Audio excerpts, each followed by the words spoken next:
Neuronas espejo o la nueva ciencia de cómo conectamos con los demás. Marco Iacoboni. Desde cómo aprendemos a hablar, a escribir o a conducir, hasta por qué se revuelve nuestro interior cuando vemos el sufrimiento de otra persona, siempre están detrás las neuronas espejo, uno de los grandes descubrimientos de las últimas 2 décadas. Podríamos llegar a considerar a estas células cerebrales como la red invisible que une a todos los seres humanos entre ellos y con sus predecesores, al permitir la conexión entre las mentes y la transmisión de conocimiento y cultura mediante el aprendizaje. Junto al neurocientífico Marco Iacoboni, Eduard Punset repasa hoy los fantásticos poderes de las neuronas espejo.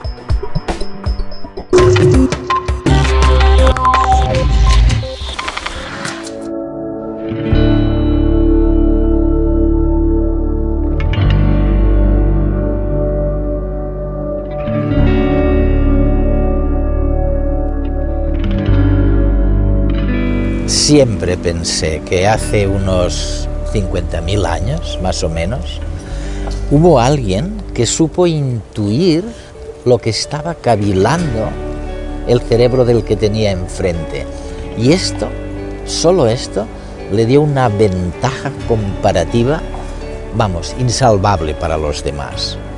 Y han tenido que pasar 50.000 años para saber por qué mecanismos y cómo podemos intuir lo que el otro está pensando, lo que el otro está o va a hacer y lo que el otro está sintiendo. Y esto es gracias a las neuronas espejo, sobre lo que versa este programa de redes.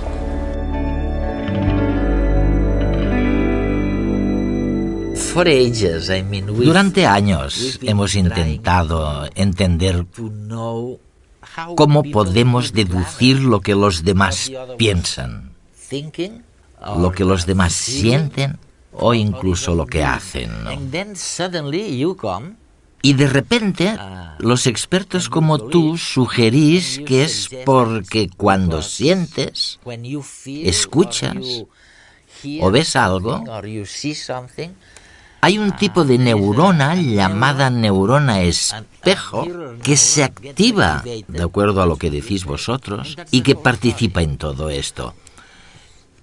¿Hay alguna manera de explicar lo que ocurre a nuestros telespectadores? ¿Cómo inferimos lo que están pensando los demás gracias a las neuronas espejo? Hay que decir que, aunque el descubrimiento de las neuronas espejo sea reciente, si nos remontamos varios siglos atrás, veremos que durante mucho tiempo se ha querido descubrir cómo podemos entender la mente de los demás, y durante siglos varios pensadores y escritores han escrito sobre el tema. Cuando los leo pienso que es como si supieran lo que eran las neuronas espejo, o cuanto menos lo intuyeran. Hay una cita de Hume que dice que las mentes de los hombres son espejos unas de otras. Así pues, se puede llegar a este descubrimiento incluso mediante una buena comprensión de la psicología de la gente. Pero el descubrimiento en sí es realmente extraordinario porque le dio un vuelco a la manera de concebir el cerebro. Se sabía que el cerebro se divide en varios compartimentos, uno para el control motor, otro para la visión, otro para escuchar las cosas, otro para pensar en ellas, pero resulta que la misma neurona, el descubrimiento se hizo en el cerebro del mono, la misma neurona que se activa cuando el mono agarra una cosa, se activa también cuando el mono está quieto y ve que alguien agarra algo. Sin que haya movimiento. Ninguno. El mono no se mueve, pero la neurona se activa. Se activa. Y por eso las llamamos neuronas espejo. Porque es como si el mono que ve a otro haciendo algo estuviera contemplando su propia acción reflejada en un espejo. Así pues, realmente nos volvemos espejos de los demás mediante este mecanismo especular tan sencillo. ¿Y por qué es importante? Porque tras cada acción que hacemos, cuando yo agarro el libro o tú el bolígrafo, existe una intención subyacente, un estado mental tras esa acción. Sí. Así que mediante este espejo de las acciones de los demás, podemos acceder a su mente, al estado mental que los condujo a actuar.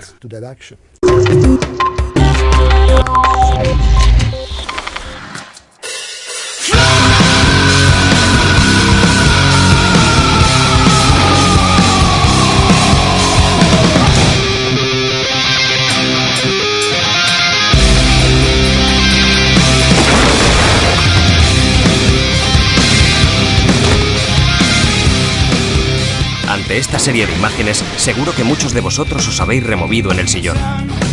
Rebobinemos la secuencia. ¿Nunca te has preguntado por qué sufres de una reacción física, algo parecido al dolor cuando ves dolor en los otros? La respuesta está en las neuronas espejo, unas células del cerebro que actúan realmente como espejos, en el sentido más literal del término.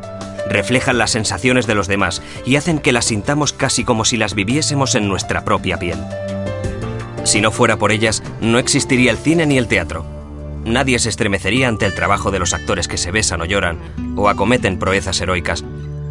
Tampoco existirían los libros, que nos hacen vivir vidas ajenas, ni habría seguidores de los equipos de fútbol, ni retransmisiones deportivas televisadas. Pero las neuronas espejo no se limitan a hacernos disfrutar en nuestros ratos de ocio. Nos pasamos el día intentando entender el mundo, percibiendo las emociones de los demás y simulándolas en nuestro interior.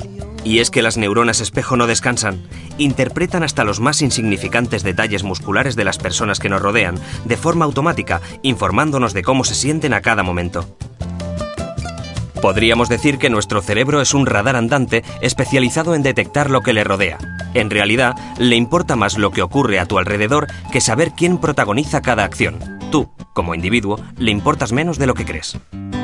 Te lo mostraremos con un ejemplo. Es evidente que para ti es muy diferente chutar una pelota que ver chutar una pelota, o que escuchar chutar una pelota, o pronunciar la palabra chutar. Pues resulta que ante todas estas situaciones se activan las mismas neuronas espejo. Para ellas, la concepción clásica de que el mundo se divide en lo que hago yo y lo que hace el resto es insignificante. Hace unos años, incluso los descubridores de las neuronas espejo hablaban poquito de ellas, porque no estaban seguros de cuál era su finalidad, su objetivo, ni de qué significaban realmente. Pero ahora hemos llegado al extremo contrario. Ahora hay una tendencia a pensar que son decisivas para todo. Sí. Hablemos de algunas de las cosas para las que parece que son decisivas, como la imitación, por ejemplo. Tú mismo afirmas que sin las neuronas espejo no habría imitación. Las actrices y los actores no podrían imitar tan bien a sus personajes. ¿Qué sucede con la imitación y el aprendizaje de la imitación? Creo que las neuronas espejo son muy importantes en eso. Teniendo en cuenta las propiedades de dichas neuronas, todo apunta a que son fundamentales para la imitación porque se activan al realizar una acción, pero también al ver a otra persona realizándola. Así que resulta casi natural que tengan importancia en la imitación. Además, hemos llevado a cabo experimentos de neuroimagen. ¿Cómo cuáles? Como poner a alguien en el escáner para repetir ciertas acciones y luego, bajo condiciones controladas, descubrir qué respuestas son de imitación y no simplemente relacionadas con realizar la acción. Ya. E hicimos un experimento con una técnica llamada estimulación magnética transcraneal, que provoca una lesión pasajera en el cerebro. De hecho, utilizamos esta técnica para inhabilitar el área de Broca mediante una pequeña lesión, temporalmente. Los participantes no sufrieron ningún daño a largo plazo. El área de Broca es una de las regiones que contiene estas neuronas. Pues bien, resulta que los participantes ya no pudieron imitar más. No, y esto sugiere que existe un vínculo muy fuerte entre las neuronas espejo y la imitación. Sin embargo, creo que en principio se puede imitar sin neuronas espejo. Hagamos un experimento mental. Imagina que con una varita mágica pudiera hacer desaparecer todas las neuronas espejo de tu cerebro. Creo que seguirías pudiendo imitar, pero que utilizarías una forma muy distinta de imitación, que se basaría mucho más en mirar lo que hago y reproducirlo, sin captar mis sentimientos, sin ver cuáles son los estados mentales asociados con lo que hago. Por tanto, sería imitación sin lectura de mente, sin conexiones entre las dos mentes. Hay otro descubrimiento relacionado que también parece asombroso, y es el siguiente, y corrígeme si me equivoco. Si un ser humano o un mono ven a alguien que se pone en la boca un caramelo, getting a sweet, to take into his mouth, las neuronas del mono y las del humano, las neuronas espejos, se activan. Pero si en lugar de llevarse a la boca un caramelo, no hay nada, y el ser humano actúa como si hubiera un caramelo en sus dedos, sin que sea así, entonces la neurona espejo del ser humano se activa. La del que está mirando, pero no la del mono. El mono no sabe mentir. Es una buena manera de decirlo. Sí, pero ¿por qué? ¿A qué se debe? Mira, creo que hay otra manera de verlo. El caso es que los monos no hacen teatro. Cuando finges que hay algo en tus manos y haces el gesto, aunque no haya nada en realidad, estás haciendo teatro. Teatro, ¿eh? Los humanos pueden hacerlo. Pero están mintiendo. Bueno, también es un arte. Hay un arte fabuloso relacionado con el teatro. A los seres humanos se les da muy bien, a los monos no. Esto nos dice que nuestras neuronas espejo reflejan lo que podemos hacer, no lo que no podemos hacer. Creo que si pudiéramos enseñarles a los monos a hacer teatro, con el tiempo llegarían a tener una respuesta especular ante un ser humano representando algo. Pero hasta que lo hagamos, el mono no lo hará. Marco, vamos a ver, ¿crees que estoy equivocado cuando pienso que los monos y los seres humanos tenían ambos, hace, 2 millones de años, neuronas espejo muy parecidas, pero que luego, con la evolución, el ser humano, a través de procesos cognitivos más densos o sofisticados, aprendió a fingir, a engañar a los demás, mientras que el mono no lo aprendió? El mono se quedó donde ambos estaban antes. No sabemos si es porque las neuronas espejo del cerebro humano son más complejas que las neuronas espejo de los monos, o porque la neurona espejo se comunica con muchas más neuronas en el cerebro humano que en el del mono. Esto es algo que hay que tener en cuenta. Las neuronas espejo no están aisladas, sino que forman parte de una red muy amplia de neuronas distintas. Si pusiéramos un mimo delante de un mono, este se aburriría un montón.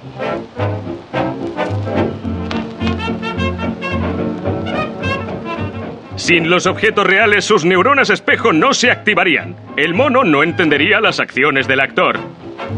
Y es que los monos no pueden imaginar aquello que no ven.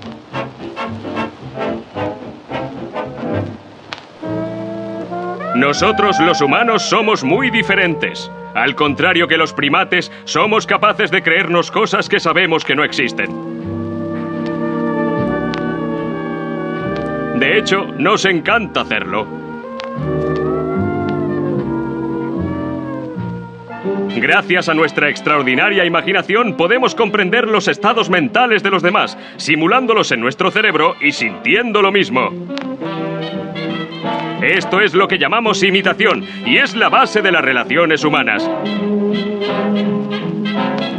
La imitación nos permite ser empáticos y entender a los otros.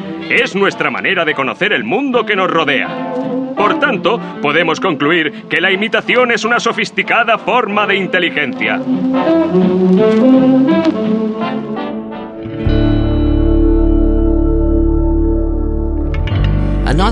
Otro campo en el que las neuronas espejo entran en juego es el lenguaje. Mencionas el área de Broca, que al parecer es la región principal del cerebro para el lenguaje, ¿no? ¿Qué sucede exactamente con eso? ¿Hasta qué punto han sido útiles las neuronas espejo para que los humanos aprendieran a hablar? ¿Es cierto? En primer lugar, cuando hablamos siempre utilizamos las manos. La gesticulación con las manos es muy importante para la comunicación. Sabemos que las neuronas espejo son importantes para controlar las manos y descodificar los movimientos de las manos de los demás. Así que cuando te veo mover las manos mientras hablas conmigo, utilizo las neuronas espejo para interpretar lo que haces con las manos. La idea es que incluso antes de que los seres humanos pudieran hablar, estas neuronas servían para la comunicación no verbal. Porque los gestos se utilizan en la comunicación. Y de nuevo estas neuronas se activan cuando hago ciertas cosas, pero también cuando te veo hacerlas. Así que crean una paridad, un canal de comunicación entre tú y yo. El caso es que evolucionaron y ayudaron incluso en el habla. De hecho, hicimos experimentos en el laboratorio que demuestran que las regiones cerebrales que se activan al hablar, en el lóbulo frontal, también se activan al escuchar a otras personas que hablan. Así que incluso estas regiones modernas que controlan la lengua y los labios al hablar entran en juego cuando te escucho hablar y yo no hablo. Las regiones que controlan la lengua y los labios están tan activas como si estuviera hablando yo mismo. Hay otro tema que preocupa a la gente. Si las cosas son como tú sugieres y si todo es cierto, y todo es tan automático como dices, porque incluso si no media movimiento, incluso si hago un gesto con la mano, en uno y otro caso existe una neurona espejo en tu cerebro que te dice lo que estoy pensando. ¿Qué pasa con el libre albedrío? ¿Hay algo que quede del libre albedrío, de lo que llaman libre albedrío? Bueno, es una pregunta estupenda. En cierto modo, este y otros descubrimientos de la neurociencia sugieren que nuestra noción del libre albedrío es un poco demasiado optimista. No tenemos tanto libre albedrío como nos pensábamos. No obstante, sigo pensando que un poco sí tenemos, porque me parece que tenemos mecanismos de control en el cerebro. Por ejemplo, ¿por qué no te imito todo el rato? Puedo evitarlo, puedo controlarlo, así que, aunque creo que hay influencia sobre la conducta humana, y aunque sabemos, por ejemplo, que la violencia en los medios de comunicación realmente está provocando conducta imitativa, y aunque me parece que las neuronas espejo participan en eso, al final se puede controlar. Así que hay esperanza para el libre albedrío. No somos robots que únicamente pueden hacer lo que ven. Hay cierto grado de control. Pese a todo, en último término, todo esto significa que el libre albedrío no es completo. Lo que vemos y experimentamos determina la manera en la que nos comportamos.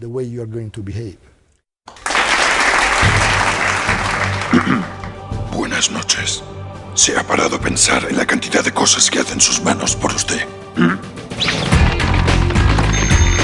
Los Homo sapiens se pasan el día manipulando objetos. Son miles de actos diarios que nosotros las manos ejecutamos con milimétrica precisión.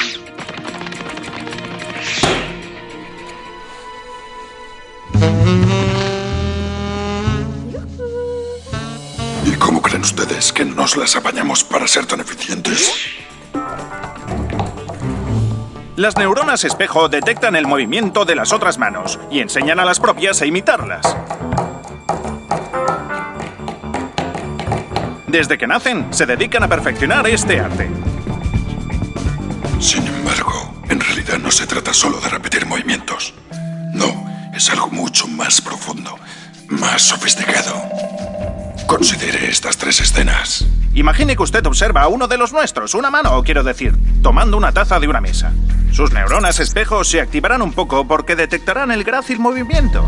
Pero si observa el mismo acto con una mesa desordenada y llena de migas, asumirán que el propietario de la mano está recogiendo después de una merienda. Las neuronas espejo se activarán más que en el caso anterior, porque detectan que el movimiento tiene una intención, que es la de limpiar la mesa, y eso las excita. Ahora imagine que la misma escena se repite pero con la mesa ordenada y lista para el festín. En este caso, las neuronas espejo creerán que la mano tiene la intención de tomar la taza para beber de ella.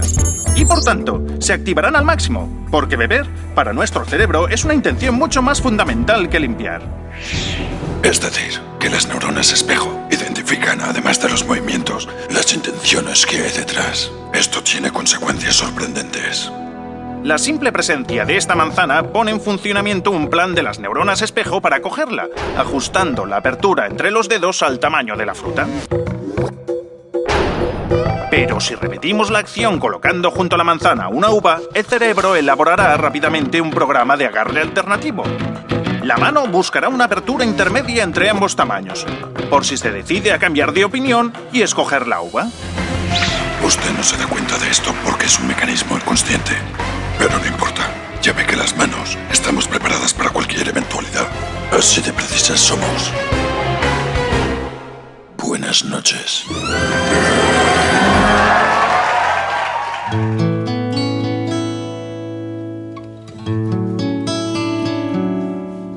Yo entiendo que ustedes vean la relación entre, digamos, un estímulo exterior. Bueno, yo estoy moviendo estos dedos con la pluma, ¿no? Y este estímulo exterior activa una neurona espejo en el cerebro de la persona que tengo enfrente. Okay, I do understand. De acuerdo, pero es que luego viene algo mucho más complicado.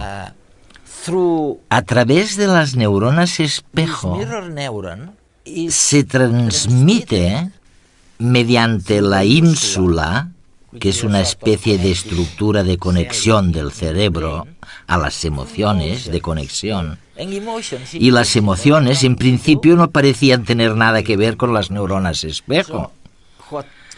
Pero ahora habéis descubierto que también pueden influir a través de la ínsula sobre la empatía, sobre si, por ejemplo, uno es capaz de empatizar con el sufrimiento de otra persona, o si no es capaz. Tienes toda la razón. De hecho, hemos publicado varios artículos que sugieren y demuestran que, en primer lugar, en lo referente al sistema neuronal, las regiones que contienen neuronas espejo del cerebro humano realmente se comunican con los centros cerebrales de las emociones, así que conectan con... El sistema límbico, ¿no? Sí. Y en segundo lugar, la actividad en este sistema está correlacionada con la cantidad de empatía. Hay estudios que demuestran que los niños que imitan u observan las expresiones faciales presentan actividad en estas áreas, por supuesto, y cuanto más activas son dichas regiones, más empatía tienen los niños. Por tanto, existe un vínculo muy estrecho entre la actividad en estas regiones cerebrales y la tendencia a tener empatía. Básicamente, funciona del siguiente modo. Yo te veo sonreír y mis neuronas espejo lo simulan, crean una especie de imitación interna en mi cerebro de la sonrisa en tu rostro, y luego envían estas señales al sistema límbico y siento lo que tú sientes. Ah, sí. Y podríamos decir que cuanto más sonríes, más posibilidades tienes de ser feliz, entonces. Así es. Lo demuestran los datos. Por ejemplo, hay personas cuyo trabajo es formar parte del público en comedias de televisión. Y hay un estudio en el que se entrevistaba a las personas que habían pasado un año trabajando de eso, que tenían que reír. Que tenían que reír. Sí, cierto. Reír con las bromas de los programas de televisión. Resulta que estas personas se ponían menos enfermas, eran mucho más felices. La conclusión es que si quieres ser feliz, empieza a sonreír y acabarás sintiéndote bien.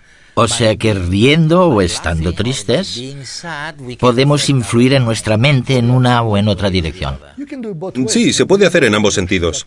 Sabemos que las emociones son contagiosas. Si hay mucha felicidad en una habitación y alguien se incorpora al grupo, acabará sintiéndose más feliz.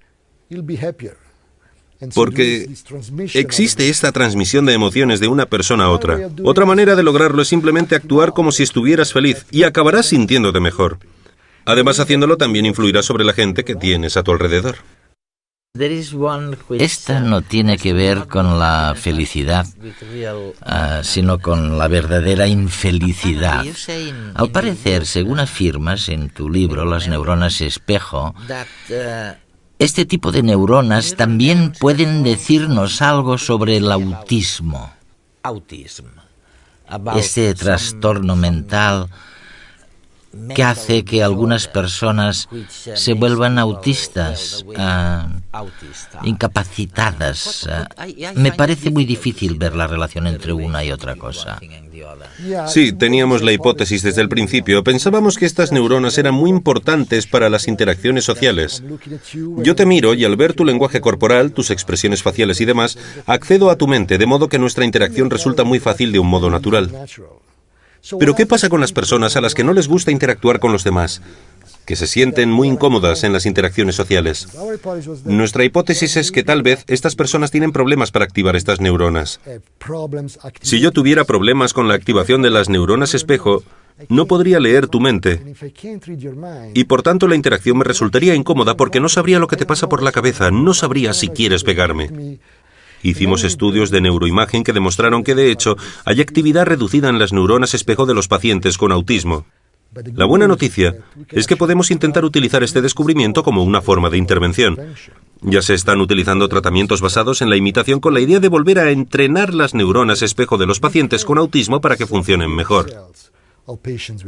Me parece que estamos al principio de la ciencia de las neuronas espejo y que todavía hay muchas cosas por descubrir.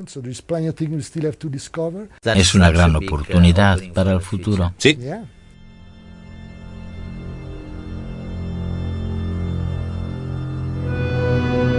No solo hemos descubierto, como creíamos, qué es lo que hace que sepamos lo que está cavilando una persona, lo que está sintiendo y hasta lo que va a hacer, sino que hemos descubierto un mundo nuevo que nos habla, bueno, del libre albedrío, de si uno, a pesar o gracias a las neuronas espejo, puede decir que sigue siendo libre. Nos hemos dado cuenta de lo que es, en mayor medida que antes, la conciencia y hasta estamos barruntando maneras de curar enfermedades mentales como el autismo. Las neuronas espejo son los diminutos milagros gracias a los cuales atravesamos el día. Marco Iacoboni.